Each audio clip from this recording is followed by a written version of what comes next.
Les champs magnétiques pulsés. La solution bien-être oubliée. Il a été démontré que le champ magnétique terrestre est indispensable à la vie. De tout temps, les hommes se sont intéressés au magnétisme. Mais le premier scientifique de l'époque moderne à avoir conçu un appareil pour produire des ondes magnétiques dans un but thérapeutique s'appelle Georges Lakhovsky. Partant du postulat d'Albert Einstein selon lequel tout est vibration et énergie, il établit que les cellules émettent et absorbent des vibrations à des fréquences précises.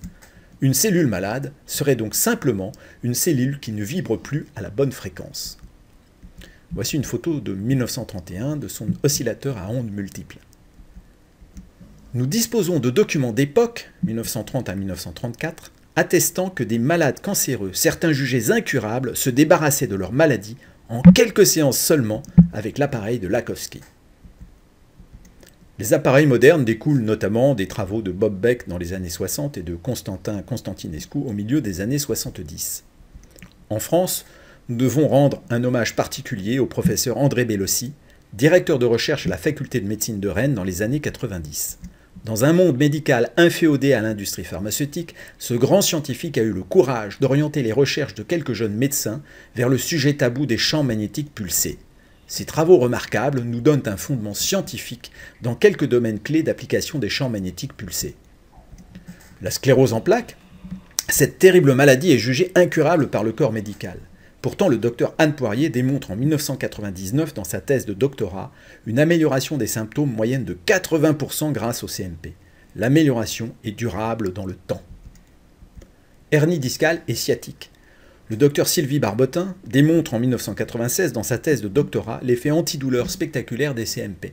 Dans la plupart des cas observés, l'opération a été évitée. Douleurs articulaires inflammatoires, ce qu'on appelle couramment rhumatisme, polyarthrite rhumatoïde, polyarthrite juvénile et spondylarthrite ankylosante, le docteur Martin Guélard démontre en 1996 dans sa thèse de doctorat que dans 100% des cas étudiés, les patients observés ont pu retrouver une vie normale, quasiment exempte de douleur.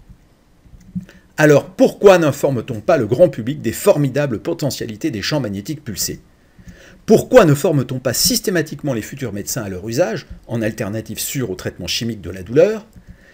Et enfin, pourquoi ne finance-t-on pas de recherche poussée sur cette technologie de bien-être et de santé? Le silence qui entoure les CMP, champs magnétiques pulsés, constitue probablement le plus grand scandale de désinformation sanitaire de notre époque. Mais pour vous, ce scandale va cesser maintenant. Vous aurez toutes les sources scientifiques, vous saurez. Laissez simplement votre adresse email et votre prénom dans les cases ci-dessous. Vous recevrez d'ici quelques instants directement dans votre boîte email le lien de téléchargement du livre « Les champs magnétiques pulsés ».